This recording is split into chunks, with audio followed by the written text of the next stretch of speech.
আলাইহি ওয়াসাল্লামের অসংখ্য গণিত হাদিস থেকে একটি ছোট্ট হাদিস পড়েছি। নবীজি বলেন, খায়রুকুম মান তাআল্লামাল কুরআনা ওয়া আল্লামা, পৃথিবীর ভিতরে শ্রেষ্ঠ হলো আমার ওই উম্মত যেই ব্যক্তি কোরআন শেখে এবং অপরকে শেখায়। আল্লাহু আকবার, জোরে বলেন। এই কথা কার? রাসূলের কথা। কার কথা?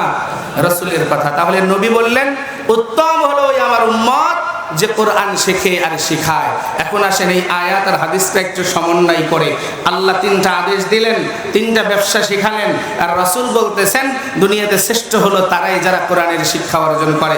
তাহলে একটা নিয়ে কথা বলবো শুধু, ব্যবসা কিন্তু তিনটার কথা বলেছি, অতগুলো ব্যাখ্যায় যাওয়ার সময় নেই, সুযোগ হবে না। এই জন্য বাবা এই একটা নিয়ে একটু কথা বলি, যেহেতু এটা মাদ্রাসা। এটা কি, জোরে বলেন? এখানে কি শিক্ষা দেওয়া হয়? না গান বাজনা শেখানো হয়? নাচ গান শেখানো হয়? এখানে কি শেখানো হয়, জোরে বলেন? কোরআন শেখানো হয়। এখানে নবীর আদর্শ শেখানো হয়, আখলাকে হুসুন এটা শেখানো হয়। নবীর চরিত্র কেমন ছিল, সাহাবাদের আদর্শ কেমন ছিল, দুনিয়াতে তুমি কেমন হওয়া দরকার, এই শিক্ষা এই মাদারিসগুলোতে দেওয়া হয়। ঠিক না বেঠিক, জোরে বলেন? যেই শিক্ষা নবীজি সাল্লাল্লাহু আলাইহি ওয়াসাল্লাম ইসলাম দাওয়াত গ্রহণ করেছেন, যেই সাহাবীরা তাদেরকে নিয়ে দারুল আরকামে বসায়া শিক্ষা দিয়েছেন। কি কথা ঠিক না, জোরে বলেন? যেই শিক্ষা নবীজি সাল্লাল্লাহু আলাইহি ওয়াসাল্লামকে ডাইরেক্ট আল্লাহ শিখাইছেন, নবী ওখান থেকে নিয়ে সাহাবা, সাহাবাদের থেকে তাবেঈন, তাবেঈন থেকে তাবেঈন, তাবেঈন থেকে আইম্মায়ে মুজতাহিদিন, সালফে সালিহিন, উলামায়ে মুতাকাদ্দিমিন, উলামায়ে মুতাআখিরিন, আমাদের আকাবের আসলাফ বুজুর্গদের থেকে আমাদের পর্যন্ত এত দূর আসছে এই আখলাক আর চরিত্রের শিক্ষা। ঠিক না ঠিক, জোরে বলেন? তাহলে এক নাম্বার আল্লাহ তাবারক ওয়া তাআলা যে বললেন তোমাদেরকে ব্যবসার কথা কি বলবো, যেই ব্যবসায় কোনো লস নাই, সেই ব্যবসায় শুধু লাভ, সেটা হলো কোরআনের তেলাওয়াত, কোরআনের শিক্ষা। বাবা এই কোরআনের তেলাওয়াত করলে কেমন লাভ হয়, রাসূল অন্য এক হাদিসের ভিতরে বলেন, মান ক্বারাআ হারফাম মিন কিতাবিল্লাহি ফালাহু হাসানা। কে বলেছেন? আল্লাহর নবী বললেন, মান ক্বারাআ হারফাম মিন কিতাবিল্লাহি ফালাহু হাসানা। হে দুনিয়ার আমার উম্মত, কোরআনের একটি হরফ যদি উচ্চারণ করো, এক হরফে 10 নেকি। সুবহানাল্লাহ কি মরার পরে বলবেন? জোরে বলেন সুবহানাল্লাহ। এক হরফে কয় নেকি? আচ্ছা বলেন তো, দুনিয়াতে এমন কোন লাইব্রেরি, এমন কোন বই, এমন কোন কিছু আছে যেটা পড়লে 10 নেকি পাওয়া যাবে? তাহলে আল্লাহ সর্বপ্রথম কি ব্যবসা শিখালেন? কোরআন পড়ো, এক হরফে কয় নেকি? আরে জোরে বলেন না, কয় নেকি? আচ্ছা এই যে এক হরফে 10 নেকি, এটা কি বুঝে পড়লে না না বুঝে পড়লেও? জোরে বলেন, জোরে বলেন। না বুঝে পড়লেও কিন্তু 10 নেকি। এক শ্রেণীর মানুষ আছে দেখবেন দুনিয়াতে, নেক্সট সূরাতে ধোঁকা দেয়, নেক্সট সূরাতে শয়তানের ধোঁকা আপনারে আমারে দিয়া দেয়। কি জানেন? বলবে যে ভাই কি পড়ো, কোরআনের তরজমা শিখছো? কয় না, তো কাজ শিখি নাই। কয় তাহলে পড়ে লাভ কি? কথা কয় না। কয় কোরআন পড়তে হবে তরজমা বুঝে বুঝে, তাহলে তুমি নেকি পাবা। আচ্ছা এই ব্যাখ্যা তো অনেক মুহাদ্দিসরা করেছেন, এই হাদিসের ব্যাখ্যা অনেক মুহাদ্দিস করেছেন। কোন মুহাদ্দিস তো এই কথা বলে নাই যে নবীজি সাল্লাল্লাহু আলাইহি ওয়াসাল্লাম বলছেন যে কোরআনের তরজমা শুদ্ধ পড়লে 10 নেকি বাবা। এখানে ডাইরেক্ট কথা, ডাইরেক্ট নস, মান ক্বারাআ হারফাম মিন কিতাবিল্লাহ ফালাহু হাসানা।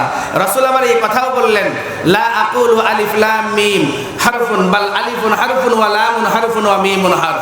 আমি এই কথা বলি না যে আলিফ লাম মিম পুরাটা একটা হরফ, বরং আলিফ একটি হরফ, লাম একটি হরফ, মিম একটি হরফ।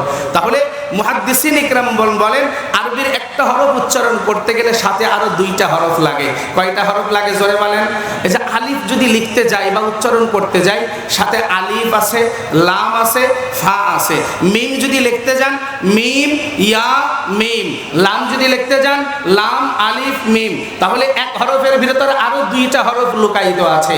আব্দুল্লাহ ইবনে আব্বাস রাদিয়াল্লাহু তাআলা আনহুমা বলেন, রাসূলের এই হাদিস থেকে উদ্বৃত্ত করে বলেছেন, এক হরফে যদি 10 নেকি হয়, তাহলে এক হরফে আরো 2টা হরফ আছে।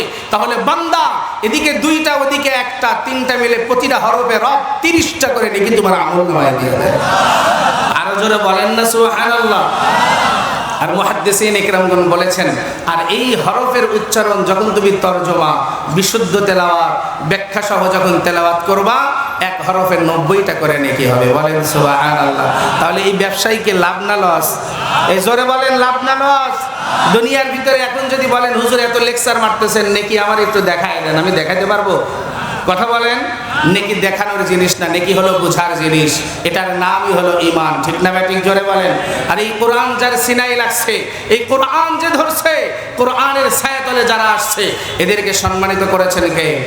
আর জোরে বলতে হবে মুসলমান কে?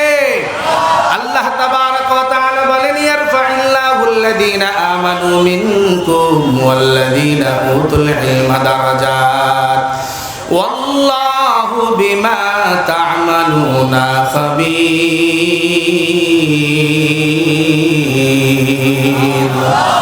আল্লাহ বলেন, হে দুনিয়ার গোলামের দল, আমি আল্লাহ দুনিয়ায় কোরআন নাজিল করেছি জানো।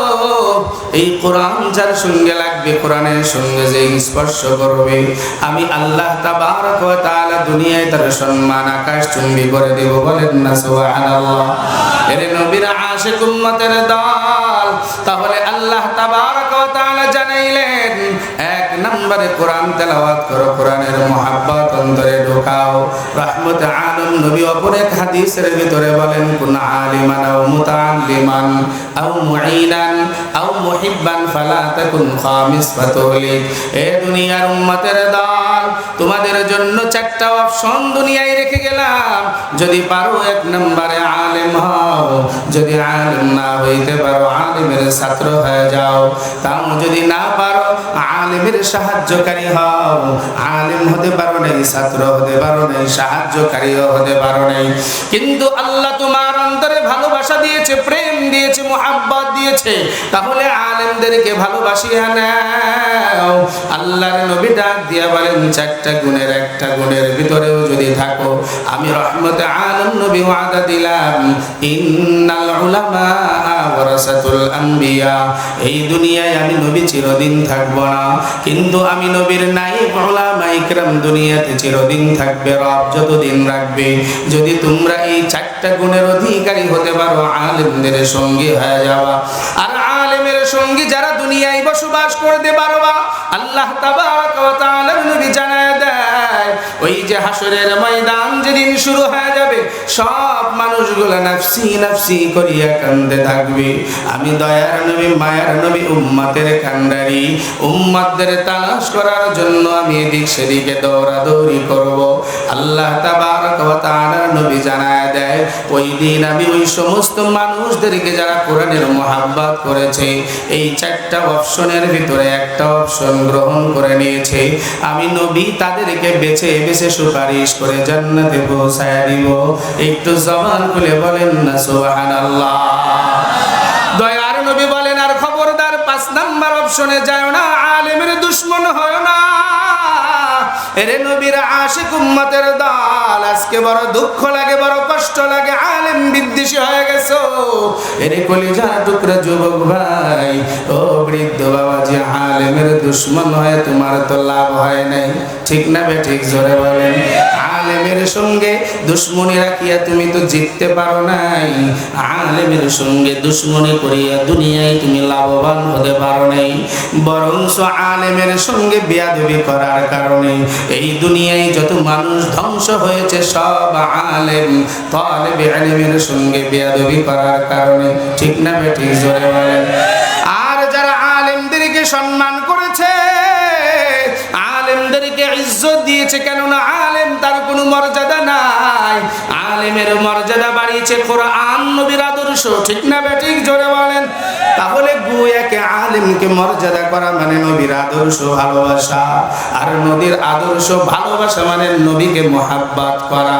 আর রব জানায় দিছে, ইন কুনতুম তুহিব্বুনাল্লাহ ফাত্তাবিউনি ইউহিব্বুকুমুল্লাহ। এ দুনিয়ার উম্মত বান্দা বান্দি যারা আমি নবীকে ভালোবাসবা, তোমাদেরকে স্বয়ং রব ভালোবাসবে।